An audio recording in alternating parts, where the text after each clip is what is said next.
The finale of Season 11, Rest in Peace. The finale of the entire show was a bit of a roller coaster of an episode. It definitely had some highs, but I think it also had some lows. I don't think it's the worst finale we could have gotten, but I definitely also don't think it's the best. But I don't hate the episode. The finale could have turned out very different if it wasn't for particular factors. One example of this is the actress who plays Rosita, Kristen Saratos, actually requested for her character to be killed off in the finale. Now, who knows who else would have died if it wasn't for her requesting this? Maybe it would have just been Luke and Jules at the start of the episode and everyone else lives happily ever after. I'm unsure. This is an example of something that I think would have hurt the episode. Now, I don't think Rosita is worthy of the big final death of the series, but at the same time, it was better than nothing, so that's my views on that. Now, in today's deleted scene video, we're not going to be talking about 1, we're not going to be talking about 2, we're not going to be talking about 3, but we're going to be talking about 4 deleted scenes that were either considered but not filmed, or filmed and just cut from the episode. You're getting a 4 for 1 here, okay? So you gotta be grateful. Make sure to subscribe. So I think let's just get the most talked about one out the way, because a lot of fans are aware of this one. Now, they actually did a flash forward scene that they filmed with adult versions of Judith, RJ, Gracie, Coco, and Ezra.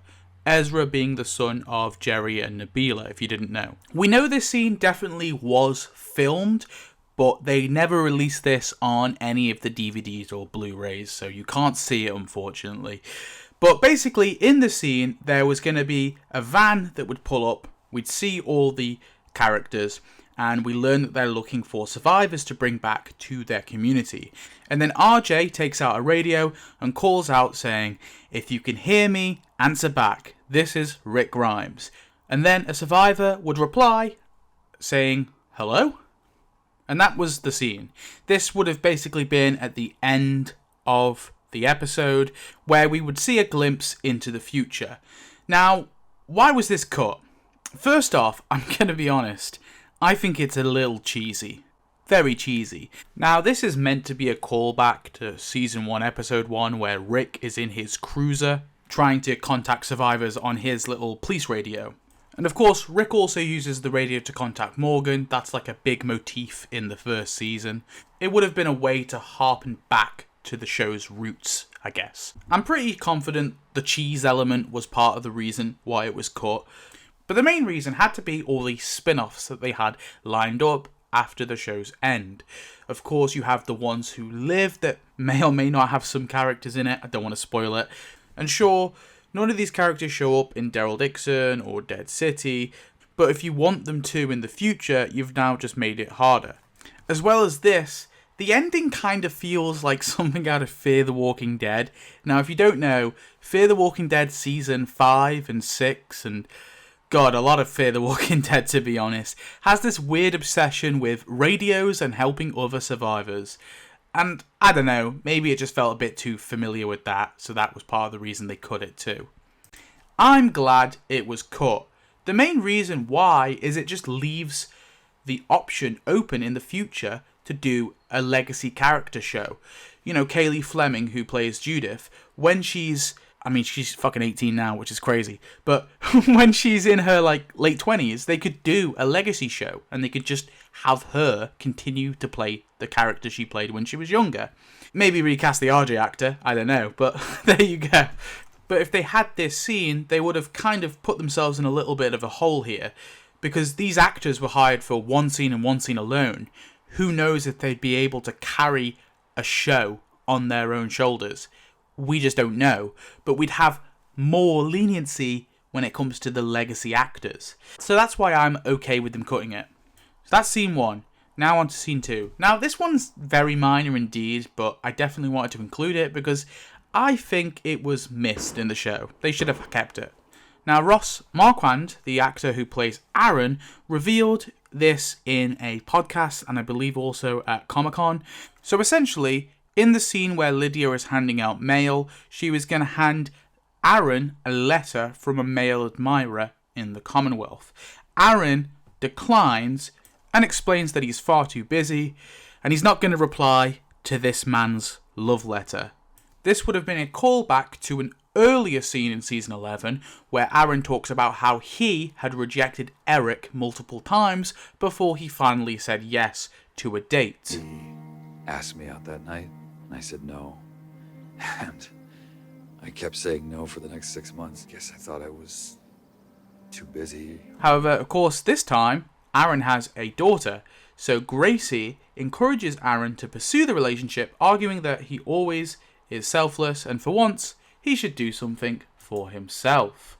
This was going to be Aaron's final scene of the entire series, and was meant to serve as closure for his romantic arcs that he had with Eric and then later Jesus.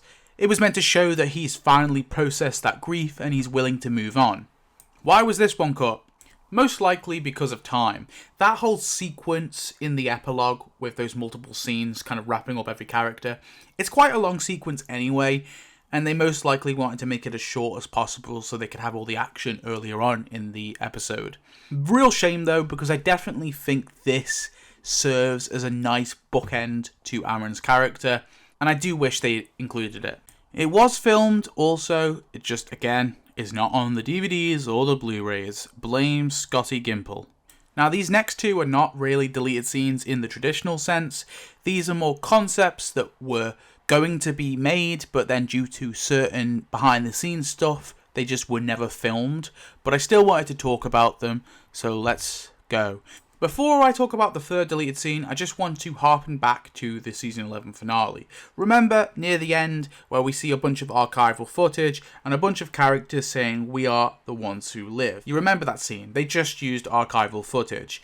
But this was not always the plan. Scott Gimple actually revealed that he did plan to film real on-set scenes with a bunch of past actors. These included Lenny James, who plays Morgan, Laurie Holden, who plays Andrea, Chandler Riggs, who plays Carl, Michael Cudlitz, who plays Abraham, Shaniqua Martin Green, who played Sasha, and Stephen Yeun, who played Glenn. And in the scene, they would be on set, and they would, I guess, just say, "We are the ones who live." I don't know, maybe they're in heaven or something. Alas, it just wasn't practical to film. This is what Scott Gimple said. "The speed we were moving at, it didn't seem like we could do it visually in a way that seemed awesome.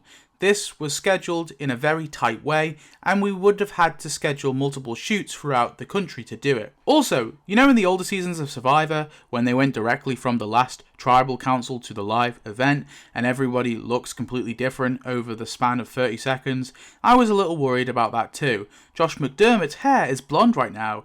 At the end of the day, looking at what we did, editorially, I was pretty psyched, because it came through. And I suppose there's something to seeing the past. I'm very indifferent about this scene. I hate it when they use archival footage. It just feels cheap. But at the same time, I don't know if this scene would have really been that awesome. Maybe in some regards I actually prefer the archival footage being used, because essentially seeing the characters as ghosts feels also cheap, just in a different way. Okay. And then the final scene. So this one was revealed by Angela Kang on Instagram. I've talked about it before. But basically there was meant to be a scene revealing that Oceanside was alive and well. It was going to be in the finale to show that the community is thriving and it's awesome. And they survived their Commonwealth oppressors. But alas, it was not filmed. This is what Angela Kang said about the matter. "We originally wrote a scene in Oceanside for the finale, but we were forced to cut it before we filmed it due to unexpected circumstances that came up that were out of our control. Unfortunately happens in production sometimes. Separately, sometimes we weren't able to go back to characters we wanted to go back to because the actors weren't available. Oceanside was a port community, and characters who lived there often took long fishing and sailing expeditions to explore and scavenge. That's what I personally think Cindy was doing at the time of the Commonwealth's attack. Rachel was there leading the fight." I don't imagine the scene would have been too crazy. Maybe it would have actually been the survivors coming to liberate Oceanside from the Commonwealth troopers that were stationed there, or it might have just been quite simply a scene to show that Oceanside survived the Commonwealth's attack. Now, personally, I wouldn't have cut this scene, but I also never would have considered filming it. Because what I would have done is had Lance slaughter the entire Oceanside. Why not? Such a stupid finale when he flips the coin and then nothing happens. Have him wipe them all out. Grow some balls, AMC. So there we go. Those are the 4 deleted scenes from the Walking Dead finale.